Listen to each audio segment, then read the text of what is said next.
ତମେ ଟଏଲେଟ ଯାଉଛ ନା ଯାଉନ? ଟଏଲେଟ ଯାଉଛ, ଟଏଲେଟ ରୁ ଆସିଲା ପରେ ହାତ ଧୋଇକି ଆସୁଛ ନା ହାତ ଧୋଇକି ଆସିବ? ଖାଲି ହାତ ଧୋଇକି ଆସୁଛ ନା ସାବୁନ ହାତ ଧୋଇକି ଆସୁଛ? ସାବୁନ ହଉ କି ହ୍ୟାଣ୍ଡ ୱାଶ ହଉ ତମେ କରୁଛ ନା କରୁନ? କରୁଛଟି? କାହିଁକି ନା ଏଟା ରୋଗରୁ ଆମର କଣ କରେ ନା ଆମକୁ ରୋଗ ହେବାରୁ ରକ୍ଷା କରେ। ଆମେ କଣ ଆମେ ସମୟ କେତେ କାହା ସହିତ ମିଶୁଛେ ନା ନାଇଁ? ଆମେ ସ୍କୁଲକୁ ଆସିଲେ କାହାକୁ ଥଣ୍ଡା ହେଇଛି କି କାହାକୁ ଜ୍ୱର ହେଇଛି ଆମେ ଜାଣିଛେ? ସେମାନଙ୍କର ଛିକି ବ୍ୟାକ୍ଟେରିଆ ଯୋଉ ଥାଏ ହାତକୁ ହାତ ସେଟା ଯାଏ ନା ନାଇଁ? ତ ସେଥିପାଇଁ ଆମେ କଣ କରୁ? ହାତ ଧୋଉ ହେଲା। ହାତ ଧୋଇଲେ ଆଉ ରୋଗ ହେବ ନାହିଁ। ଆମେ ସମସ୍ତେ ପ୍ରତିଦିନ ହାତ ଧୋଉଛେ ନା ଧୋଉନ? ଖାଇବା ପୂର୍ବରୁ ସାଙ୍ଗେ ସାଙ୍ଗେ ଧୋଇକି ଚାଲିବ ନା ସେମିତି କରିବନି। ସବୁବେଳେ 1 ମିନିଟ 2 ମିନିଟ ହାତ ଧୋଇବ।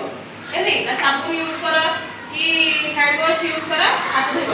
ଆଉ ସେଭ କରିବ କର ଯୋଉ ଭଳିଆ କରୁଛି ଏମିତି କରିବ, ତାପରେ ଏମିତି କରିବ, ଏମିତି କରିବ, ତାପରେ ଏମିତି, ତାପରେ ଏଇ ବୁଢା ବୁଢୀ ଏମିତି ଧର, ଏମିତି ଏମିତି, ତାପରେ ଏପଟ ହେଲା ଦେଖାଯାଉଛି ତ ପିଲେ? ତାପରେ ଏମିତି ହାତ ଏମିତି, ଏପଟ ହାତ ଏମିତି। ଆଉ ସବୁଠୁ ବଡ କଥା ତାପରେ ଏମିତି କରିବ। ସବୁଠୁ ବଡ କଥା ହେଲା କଣ? ନଖ ରଖିବ ନାହିଁ। ଆଉ ଯୋଉ ପିଲା ଅଛନ୍ତି ସବୁ ଏମିତି ଧୋଇବ ହେଲା। ଆଉ ଯୋଉ ପିଲା ଅଛନ୍ତି ନଖ ଦାନ୍ତରେ କାମୁଛନ୍ତି, ଏଇଟା କଣ? ଏଇଟା ଖରାପ ଅଭ୍ୟାସ ହେଲା। ଏମିତି କେବେ କରିବ